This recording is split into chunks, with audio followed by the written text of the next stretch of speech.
오늘 말씀에서 뭐라 따라 하시까? 하나님 나라에서 떡을 먹는 자는 복되도다. 하나님의 나라, 하나님 예비하신 하나님과 함께, 하나님과 동행하며 하나님 안에서 떡을 먹는다.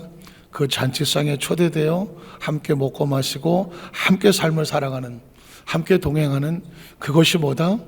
복이다. 복되도다. 오늘 단위기도 첫째 날 오늘 주일 예배 말씀 가운데 하나님의 나라에서 떡을 먹게 하시는 그 축복의 주인공이 되시기를 주의 이름으로 축복합니다. 우리 들어간 첫 번째 질문은 뭐냐면, 혹시 눈치채셨을까요? 아까 본문을 읽을 때에 잔치라는 단어가 나왔는데, 잔치인데 그냥 잔치가 아니고 무슨 잔치? 무슨 잔치? 떡잔치?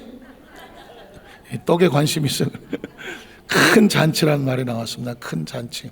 그래서 이 본문을 큰 잔치의 비유라고 말합니다. 우리 한번 더 따라하세요. 큰 잔치의 비유. 왜 큰 잔치가 나왔을까? 왜 비유라고 말할까? 그 잔치 속에서 벌어지는 그 내용을 비유로 해서 오늘 시대 속에서 똑같은 원리로 말씀이 적용되기 때문에 그렇습니다. 큰 잔치를 벌인 큰 주인이 있었습니다. 아마도 정말 축하할 만한, 감사할 만한 엄청난 은혜가 있었던 것 같아요. 그래서 잔치를 벌여놓고 사람들에게 초청장을 보냅니다. 어서 와서 이 자리를 채워주시오. 그런데 네 가지 장면이 나와요. 첫 번째 장면은 뭐냐면, 그 잔치에 초대되었을 때에 어느 자리에 앉을 것인가? 내 자리가 어디야? 내 자리를 어디를 찾을 것이냐?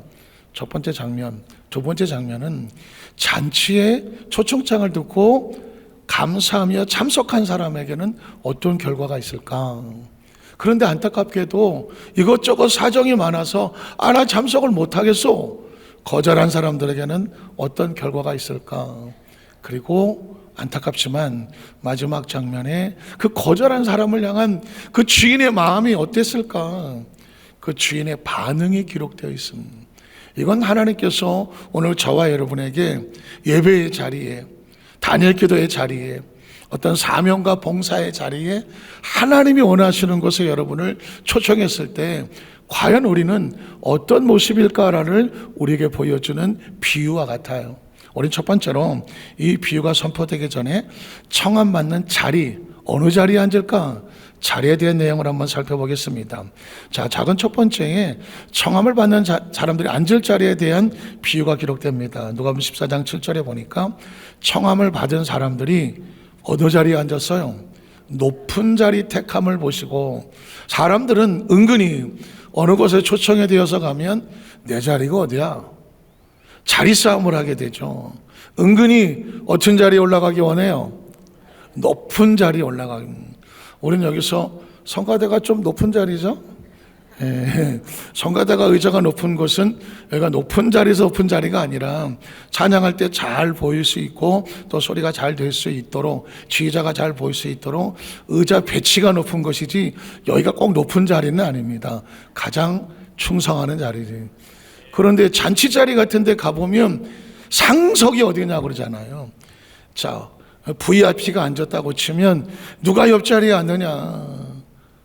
에이, 내 자리 저 끝에다 놨어. 이게 세상적인 상황이거든요.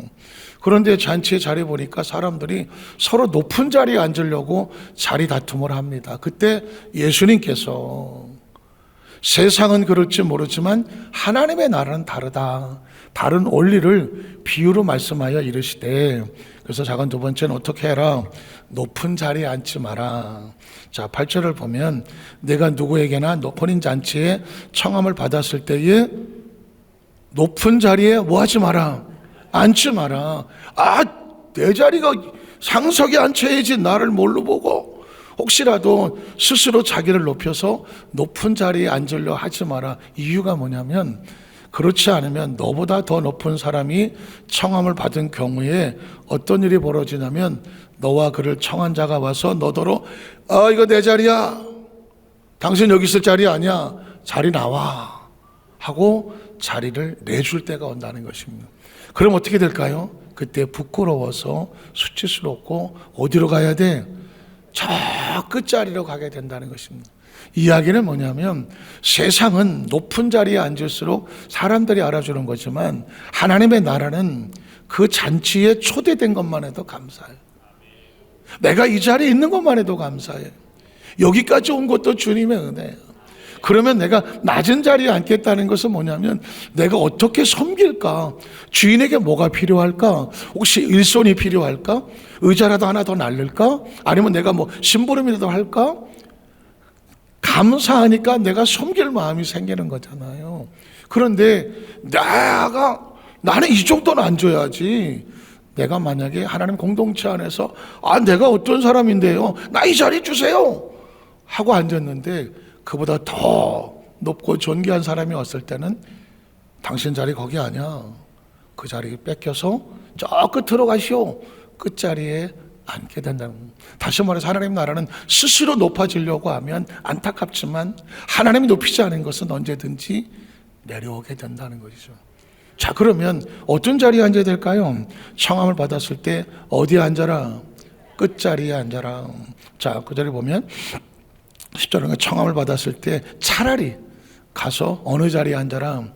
끝자리. 끝자리라고 하는 것은 뭐 위치상으로 맨 뒤에 있을 수도 있겠지만 가장 낮은 자리, 겸손한 자리, 그리고 언제든지 내가 섬길 수 있는 자리.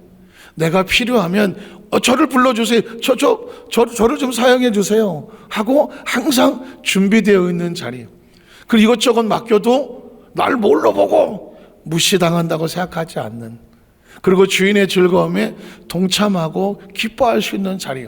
가장 낮은 자리이기 때문에 불러만 줘도 감사하지, 일만 시켜줘도 감사하지, 주인의 일에 동참할 수 있는 그게 감사하지. 그래서 어떻게 심령적으로 가장 낮은 자리에 앉아라. 그러면 너를 청한 자가 와서 너더러 뭐라고 말하냐면 왜 당신이 여기 앉아있어? 당신 여기 있을 자리가 아니요, 내 친구요, 내 버치요. 손을 잡고 올라와서 여기 앉으시오 하고 주인의 옆자리에 앉힌다. 그러면 그때 사람들이 다 놀라겠죠. 와, 저 사람이 그런 사람이었어? 세상에 섞여 놓았을 때는 가장 끝자리에 있는 것 같고 누가 알아주지도 않는 것 같고 그냥 자기 묵묵히 자기 일만 하고 헌신하는 것 같은데 하나님 보시기에는 달라.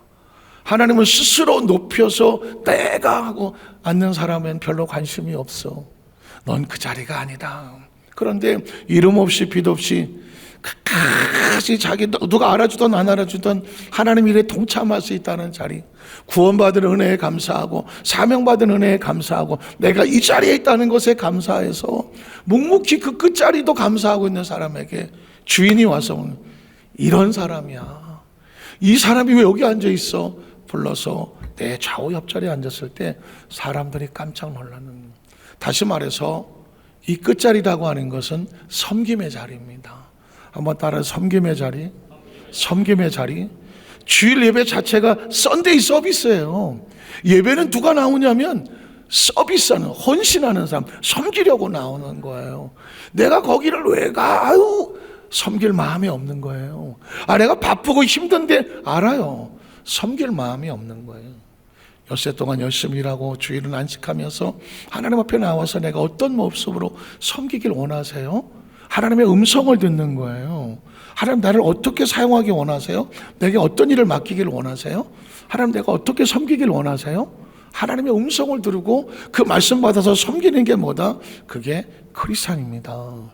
그러면 왜 하나님은 우리에게 썬데이 서비스라고 말했을까?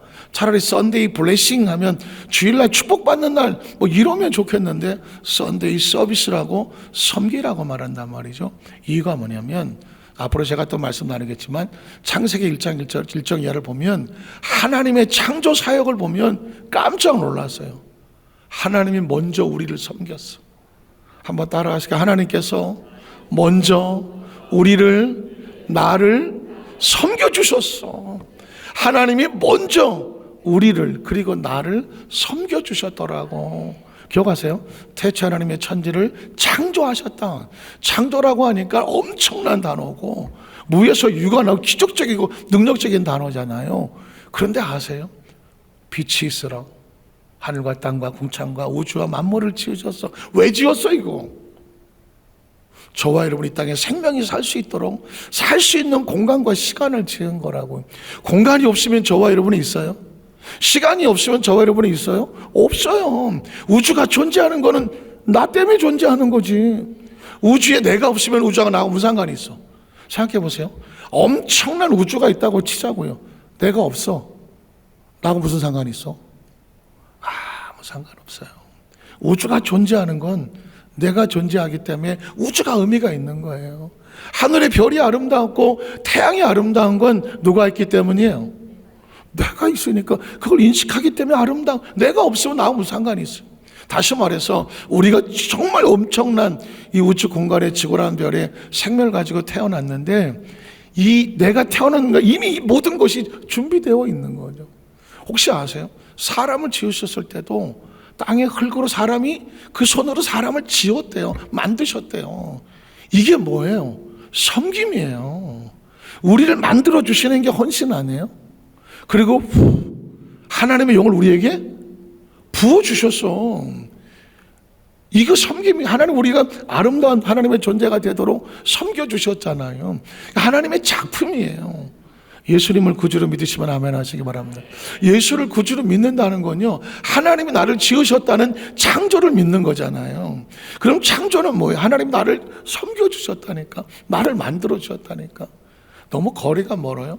여러분 짐승들도 보세요. 가끔 가다가 뭐 세상의 일이나 뭐 이런 거 보면 길거리에 버려진 그런 개들인데, 개들이요. 그런데 어디를 어느 지역을 떠나서 가만히 보면 새끼들이 있어.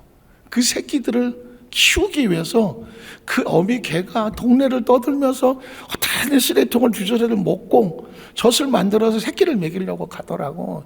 여러분 그냥 그게 당연한 것처럼 보이지만 엄청난 섬김이잖아요. 그 어미 개도 그 모성을 가지고 그 새끼를 살리려고 누가 가르쳐 준 것도 아닌데 엄청나게 목숨 걸고 섬겨요. 인간은 뭐 당연하지 않아요? 내가 너를 어떻게 낳았는데 내 배 아파서 낳았다는, 그러잖아요. 이 얘기만 하면 남자들은 할 얘기가 없어. 배가 아픈 적이 있어야지 그냥. 근데 내가 너를 어떻게 낳은 줄 알아? 내 배 아파서 10달을 아파서 냈어. 근데 가만히 생각하니까 배만 아팠어? 배만 아팠냐고. 애 낳아서 키우는데 배만 아팠겠냐고.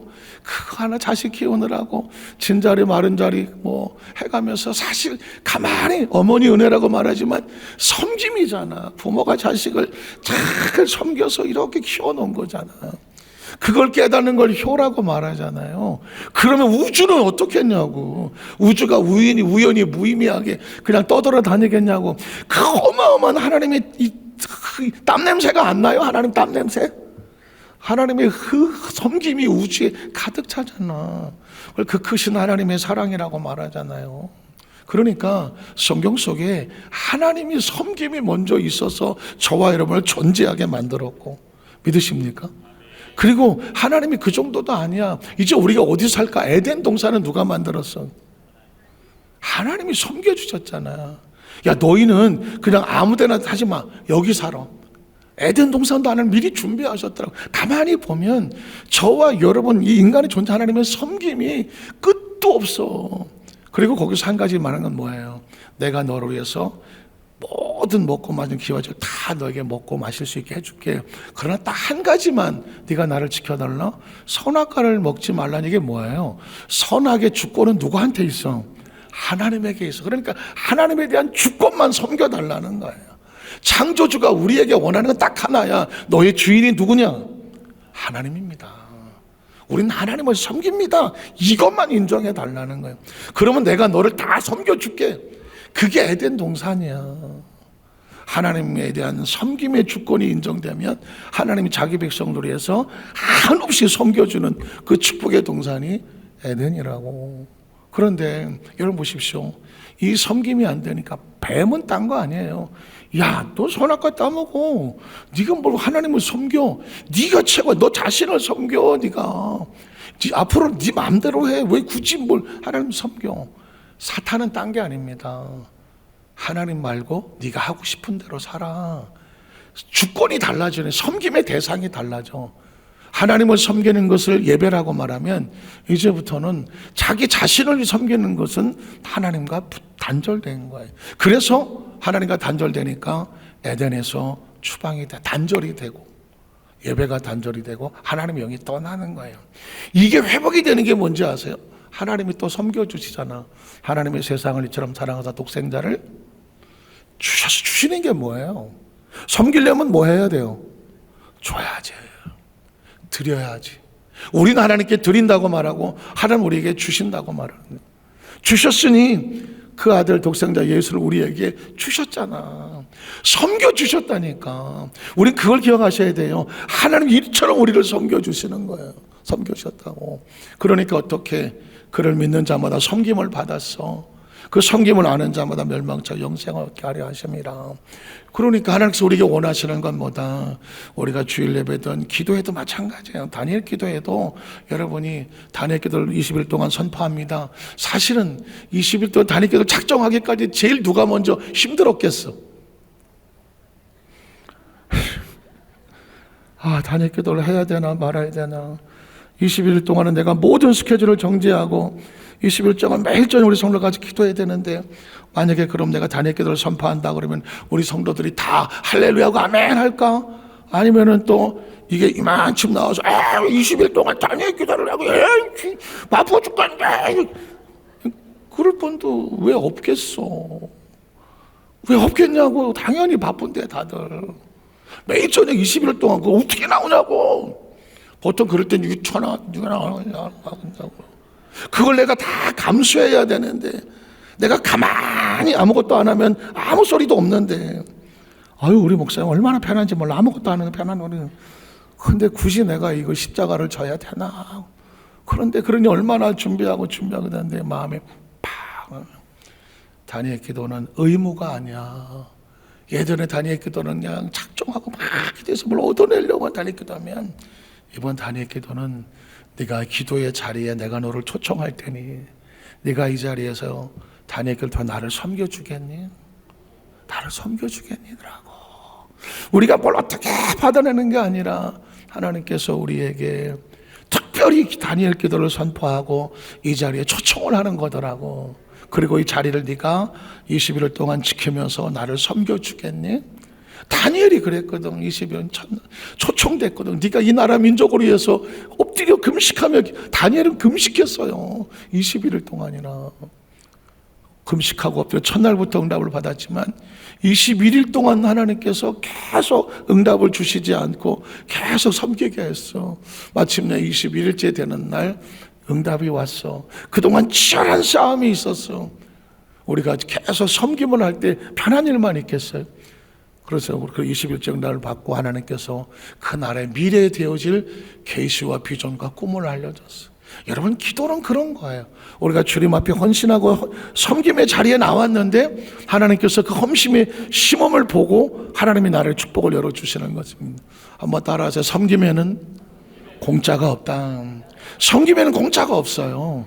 우리가 하나님 앞에 섬겨놓은 게 뭔지 아세요? 그게 달란트고요. 달란트를 남기는 자에게 주님 성경은 말하기를 내 주인의 즐거움에 참여하고 내가 더 많은 걸 너에게 맡기겠다고 말하는 거예요. 그래서 철저하게 오늘 혼인잔치에 어디에 청함을 받거든 가장 낮은 자리에 네 자리에 앉아라는 얘기 뭐예요? 내가 뭘 주장해서 아니라 어떻게 하라고요? 하나님 앞에 순종하고 무엇인지 맡겨둔지 난 가장 낮은 마음으로 기다리겠습니다. 그 심정이 낮은 자리예요. 그러면 그 사람을 누가 높인다고요? 하나님이 높이는 거예요. 저는 우리 여도서 만달교회 성도들이 내가 세상에서 높아지려고 애를 썼는데 세상에서 높아지는 게 아니라 하나님이 끌어다가 왜 너 거기 있어? 너는 여기 있어야 돼. 하나님 높이는 역사가 있기를 주님의 이름으로 축복합니다. 두 번째는 청함을 받고 순종하는 자들은 축복이에요. 15절에 보면 순종하는 자에게는 어떤 축복을 주셨을까?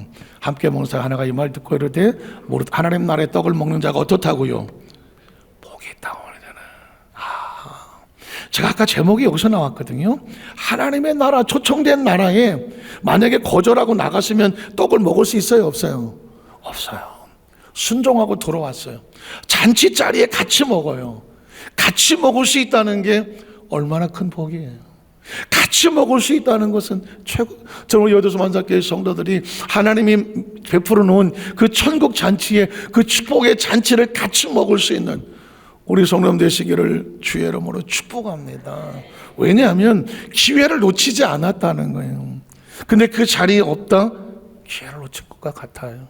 그래서 제가 이제 아까도 말씀했지만 다니엘 기도를 기도라는 것이 짐이라고 생각하고 일이라고 생각하고 의무라고 생각하면 힘들어요. 어떻게든지 빠지려고 해요.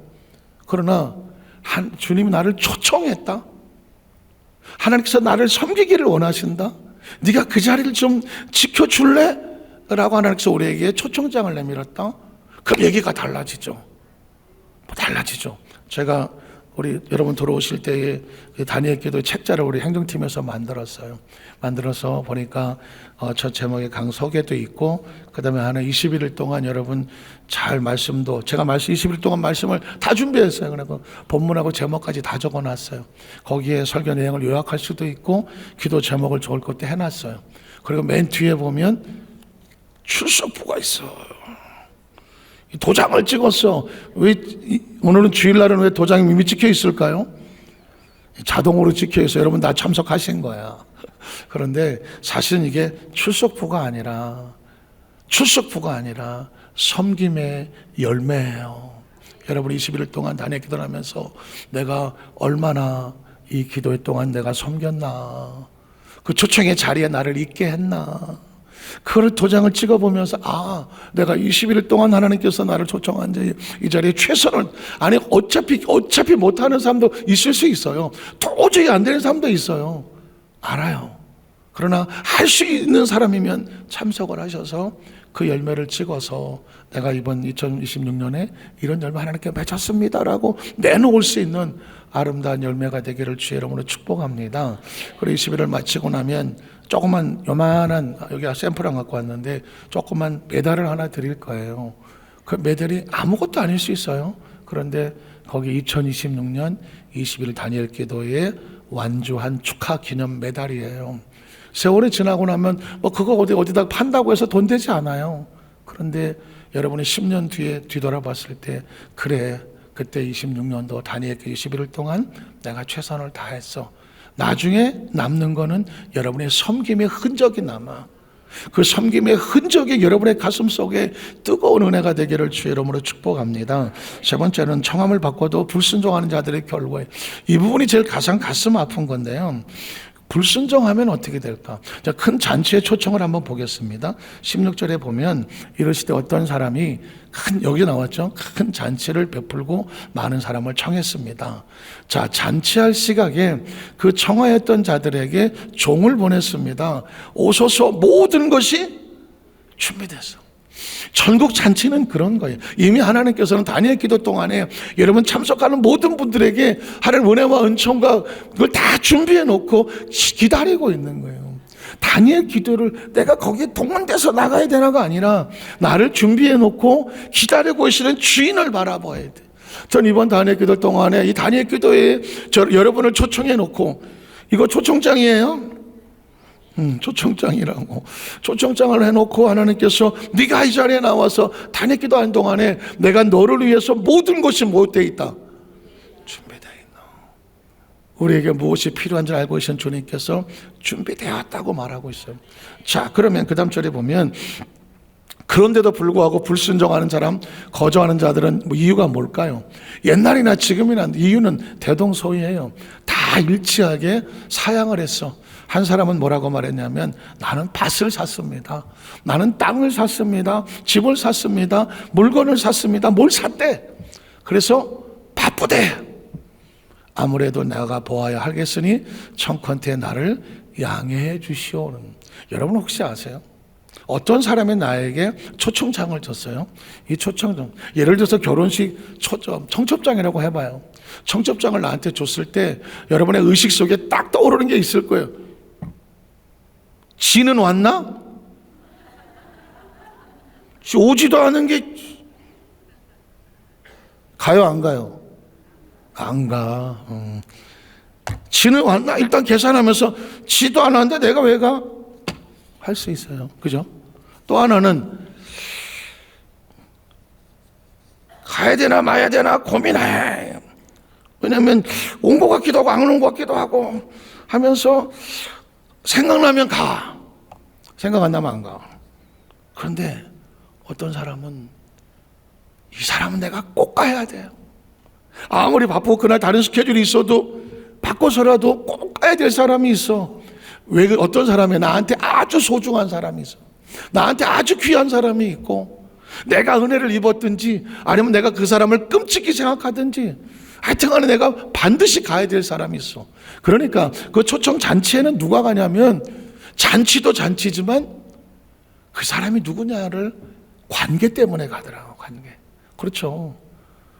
자, 어떤 사람은 그분이 너무 귀하고 소중한 분이기에 내가 꼭 가서 그 자리에 있어줘야 그 자리가 빛이 난다고 해서 나를 초청 꼭 와달라고 한 사람이 있어.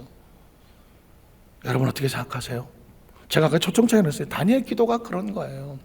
여러분에게 하나님께서 이걸 초청하신 분이 누구냐면 하나님이에요. 여기만 하면 이걸 초청하신 분은 누구다? 하나님이에요. 그러니까 마음대로 하세요. 하나님이 나한테 뭘 해줬는데 할 수도 있고 하나님 가야 되나 말아야 되나 그럴 수도 있어. 어떤 분은 하나님이 너무 소중한 사람은 하나님이 너무 귀하고 하나님을 아는 사람은 아무리 바빠도 열일 제쳐도 뭐 해야 돼? 가야 되죠. 보세요. 이 사람들 왜 안 가요? 주인하고 관계가 그리고 주인보단 내가 더 중요해요. 밭이 중요하지? 그 다음 절 볼까요? 나는 한 사람한테 나는 소를 샀어요. 5개를 샀으면 시험하러 가야 되니 청컨대 나를 향해 주인보다 뭐가 중요해요? 소가 중요해. 그러면서 이렇게 말했지 소는 누가 키우냐? 잘 모르시는 겁니다. 그 다음 절을 보면 또 이렇게 말하죠. 한 사람은 나는 어딜 갔어? 장가를 들었어. 그러니까 장가 들었으면 오지 말아야지. 중요하지. 그럼에도 불구하고 장가도 중요하지만 주인이 어떤 분이에요? 꼭 가야 될 주인이거든. 자, 그 다음 절에 보면 그래서 그 사람들에게 임하는 선포가 뭐예요? 그 다음 절에 보니까 내가 너에게 말하노니 전에 청하였던 그 사람들은 하나도 내 잔치를 맛보지 못할 것. 주인은 최선을 다해서 잔치 음식을 준비해 놨어요. 그런데 주인을 무시하는 거예요, 여러분. 그 초청에 거절하는 건 누굴 무시하는 거예요? 주인을 무시해서 안 가는 거예요. 주인이 나한테 중요하지 않아요. 주인과 관계가 별로 나하고 이렇게 특별하지 않아요. 그래서 안 가는 거예요. 주인이 특별한 사람 열려 제치고 가죠. 근데 입장 바꿔서 이 주인은 왜 이렇게 화를 낼까요? 혹시 아세요? 어떤 잔치를 벌여놓고 손님을 초청했을 때 그 주인은 최고의 관심사는 뭐냐면 누가 왔나? 그 다음에 뭘까요? 이 음식을 얼마나 맛있게 먹어주느냐. 저희 아이가 그때 돌인가 했을 때 제가 이제 여의도에서 교구장 할 때인데 대교구장님하고 그 교구 이제 전선 목사님들 초청했어요. 한 10명 이제 초청을 해서 집에서 돌잔치를 했어요. 그때 알았어. 손님을 대접해 보니까 난 음식이 안 먹히더라고. 대접하는 사람은. 그리고 눈치만 보는 거죠. 잘 드시나. 잘 드시나. 그게 그렇게 눈치가 보이더라고. 혹시 그러면서 뭘 좀 잘 먹으면 좀 더 드릴까요? 네. 좀 더 드릴까요? 그러면 밥도 좀 더, 그리고 더 달라 그러면 그렇게 고맙더라고. 잘 먹어준다는 게 대접하는 사람은 얼마나 고마운지. 근데 어떤 사람 앉았고, 아유, 여보세요? 아유, 저 밥은 안 먹고 딴짓만 하고 있으면 마음이 어때요? 불안해. 어떻게 음식이 안 맞아? 아니에요. 괜찮으세요? 아유. 그러면 그다음부터는 마음이 이 음식이 짠가? 맛이 없나? 입맛에 안 맞았나? 불안하다. 지금 손님 주인은요 초청장을 보내놓고 와서 맛있게 먹어줘야 주인의 마음이시면 혹시 아세요? 잔치 나갈 때 이거 너무 잘 먹었다고 오늘 음식이 왜 이렇게 맛있는 6.25 사변이 이렇게 맛있는 거 처음 봐갔다고 막 이러고 나가주면 그냥 비말인지 알면서도 아유 감사하다고 이게 잔치를 벌여놓고 잘 먹어주는 것만큼 귀한 게 없더라고. 전 사실상 옛날 교구장 할 때 예전에 했던 성령 날 만나면 이래요. 아유 목사님 우리 교구 맡을 때 얼마나 은혜스러웠는데요. 그럼 제가요? 그럼 뭐가 은혜로웠는지 아니 뭐 설교가 은혜롭다고 해야 되는데 다른 게 아니라 얼마나 주는 대로 잘 드셨는지 내가 몸무게 85kg까지 나가서 내가 그래 주는 대로 먹어갖고, 아니 뭐 신방 가는 대로 막 그냥 5집을 신방하면 가는 집집마다 음식을 다 준비해놨으니까 거기서 아니 아까 먹었어요. 그래 봐. 그 준비한 사람은요 뭐가 되겠어. 저 옛날에 원당에 있을 때인가 아침 10시 반에 신방을 가서 담임 목사 왔네. 그랬더니 10시 반 11시 예배 끝났는데 밥을 한 상을 차려놨어. 나 12시에 뷔페 약속이 있는데 지금 왜 그러냐 했더니 목사님이 신방 오신다고 새벽 2시부터 일어났대. 온 집안 식구들이 다 음식을 만들면 굴비를 굽고 뭐 난리를 쳤어. 그래갖고 신방 오셔서 목사님 식사하시고 가셔야 된대.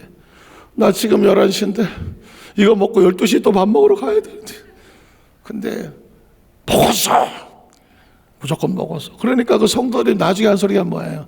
우리 목사님은 말씀은 잘 모르겠는데 잘 드셔서 좋대요. 이해가 가. 여러분 보세요. 잔치를 벌여 큰 잔치야. 손님이 안 와. 와서 음식을 꺼적거리고 있어. 어떻겠어요? 마음이 서운하죠. 섭섭합니다. 그래서 마지막 네 번째로 보면 이 손님에 대한 손님의 거절에 대한 주인의 마음이 어떤지 아세요? 읽어보겠습니다. 21절에 보면 화가 났어요. 왜 화났는지 아시죠? 종이 돌아와 주인에게 그대로 고하니 이에 집주인이 노하여. 마음이 상했어. 그 종에게 이르되 빨리 시내의 거리와 골목으로 나가서 가난한 자들과 몸 불편한 자들과 맹인들과 전자들을 다 데려오라 하니라. 그래도 모질라. 그랬더니 어떻게 하냐면 종이 이르되 주인이여 명하신 대로 했는데 아직도 빈자리가 있습니다. 그랬더니 내 집을 채워라. 어떻게 말합니까? 종이 이르되 이제는 도시가 아니라 길로 산 울타리로 온 사방천지로 가서 사람을 강제로라도 강권하여 데려다가 내 집을 채워라. 이게 누구의 마음이에요? 주인의 마음이에요. 주인의 마음, 하나님의 마음이라고요. 왜 그러신지 아시겠어요? 하나님이 우리를 섬겨줬다니까요. 그러니까 이 땅에 있는 모든 존재는 하나님이 섬겨놓은 존재야. 그래서 하나님을 알았다면 우리를 만드신 분이 주인이 천국 잔치를 초청해서 주인 앞에 오라고 초청을 한 거예요. 그러면 주인의 은혜를 입은 사람들은 마땅히 어떻게 해야 돼? 주인의 잔치에 참여를 해서 어떻게 나 혼자가 아니라 좌우에 한 사람을 데리고 와서 빈자리가 없게 채우라는 거예요. 성경 속의 이 이야기는 강권하여 내 집을 채우라, 교회마다 이렇게 표가 붙을 수 있어요. 교회를 부흥시켜라, 뭐 그렇게 아니에요. 주인의 마음을 읽어야 돼요. 주인이 우리를 섬겨서 어떻게 놓았는데 우리 이 땅의 삶을 살면서 어떤 마음으로 살아야 될까? 주인의 마음을 헤아리는 마음으로 살아야 돼요. 주인의 마음. 진짜 크리스찬은요 주인의 마음을 헤아려요. 그래서 말씀을 정리하면서 제가 지난 금요 철회배 때 크리스찬은 4단계가 있더라고. 크리스찬은 첫 번째 단계는 뭐냐면 예수님을 알아. 예수님 모르는 사람 없어요. 옛날 4대 종교에서 석가모니, 마호멧 해갖고 예수님 4대 종교 모르는 사람 없어요. 요즘 시대에. 그런데 예수를 안다고 다 천국 갈까요? 아닐걸요. 두 번째 단계는 예수를 믿어요. 예수 믿는 성도가 있더라고. 근데 예수 믿으면 다 끝난 줄 알았더니 아니더라고. 예수 믿는 성도들도 종류가 다양해. 얼마 전에 목사님들 어느 식당에 갔더니 종업원이 있어. 그런데 우리가 목사라는 사실을 알고 전도를 좀 하려고 했더니 저도 옛날에 교회 다녔어요. 그러더라고. 그럼 지금은 안 다녀요. 그러면서 또 소소소소 말을 해. 제가 세례도 받았어요. 제가 이렇게 성대묘사가 잘 돼요 요즘은요. 그래서 신뢰도 받았대. 그래도 또 한참 또 얘기했더니 아이고 우리 오빠가요 여의도 순복음교회 거기 학교도 나왔어요. 그래요? 여의도 순복음교회면 나를 알 텐데 그랬더니 지금 개척해서 목회해요. 그래서 어쩌다는 거야. 그래서 우리 저 자매님은 교회를 나가요? 안 나가요 나는. 또 밥 먹는 좀 있다. 저기 가만히 있으니까 성가대 됐어요. 성가대로요? 그 혹시 성가대 했을 때 생각나는 찬양 있어요? 하나도 기억 안 나요. 뭐야? 집사도 받았어, 침례도 받았어, 오빠가 목사야. 성가대도 했대. 예수 믿는지 안 믿는지 몰라. 예수 믿는다는 말 속에 다 포장될 게 아니더라고. 집사를 받았으면 뭐했어? 달란트 받은 거잖아. 성경 보세요. 예수를 믿었어. 그래서 달란트를 받았어. 달란트는 직분과 같아. 그럼 그 사람 다 그러잖아요. 나 집사도 받았어요. 그냥 왜 이렇게 잘 되지? 내가 오늘 달란트를 받았잖아. 그런데 집사를 받았는데 지금 교회를 안 나가고 땅속에 묻어두고 아무 열매가 없어. 네 번째 단계 성도는 예수를 알았고 믿었고 달란트도 받았고 나가서 열심히 하나님 앞에 섬겨서 열매가 있는 성도야. 열매가 있어야 상급이 있더라고. 2달란트 받은 사람 열심히 나가 또 2달란트를 남겼어. 2달란트 남기기 위해서 얼마나 땀 흘렸겠냐고, 얼마나 섬겼겠냐고, 얼마나 일했겠냐고. 5달란트 받은 사람 또 5달을 남겼다고. 그냥 아이들 달란트 스토리가 아니라니까요. 예수 믿는 성도가 1단계가 알고 2단계가 믿었다면 3단계가 직분도 가졌다면 4단계는 뭐냐면 네가 얼마나 주님 앞에 섬겨서 하나님 나라 속에 열매가 있게 하니. 그래야 마태복음 25장은 천국장이거든요. 마지막 날에 혼인잔치, 달란트, 양과 염소 비유할 때 모두 다 마지막 날에 그리스도의 심판대 앞에 설 때가 온다고. 그러면 네가 뭔 달란트를 남겼냐, 어떤 섬김의 열매를 맺었느냐. 기억하시죠? 지난 금요 차례배 때 마지막 고린도서 5장 1절에 보니까 각각 다 그리스도의 심판대에 있을 날이 와. 그때 몸으로 행한 대로 다 갚아주리라 그랬거든요. 어쩔 수 없어요. 인생의 모든 삶은 이 땅에 있는 동안에 사실은 기회와 같아. 하나님을 섬길 수 있는 기회, 사명을 감당할 수 있는 기회. 이 땅의 삶을 마지막 할 때는 그때를 결산이라고 말하는 거죠. 우리 여도수 만살교회 성도들을 기억하십시오. 나 교회 다니면 끝 아니에요. 예수 믿는데 끝 아니에요. 나 직분 받았는데 끝 아니에요. 달란트를 받으셨어요? 달란트가 남겨져야 돼요. 열매가 있어야 돼요. 주인이 찾아왔을 때 내게 맡겨준 달란트 남겨놓아야 돼요. 그래서 네가 착하고 충성되거나 지극히 적은 일에 내가 헌신했다는 게 뭐예요? 섬겼으니 내 주인의 즐거움에 참여할지어다. 그리고 내가 더 많은 것을 너에게 맡긴다는 거예요. 이게 우리가 마지막에 하나님 앞에 받아야 될 신앙의 축복의 칭찬과 상급이에요. 그러니까 이제는 예수 믿고 구원받자가 아니라 성령 받자가 벗어나서 이제는 칭찬받고 상급받자까지 가야 돼. 어차피 예수 믿었는데 거기까지 가서 우리 여도수 만살교회 성도들이 받을 수 있는 칭찬과 상급은 우리 성도들이 다 받는 은혜가 함께 하시기를 주님의 이름으로 축복합니다. 기도하겠습니다. 하나님 아버지,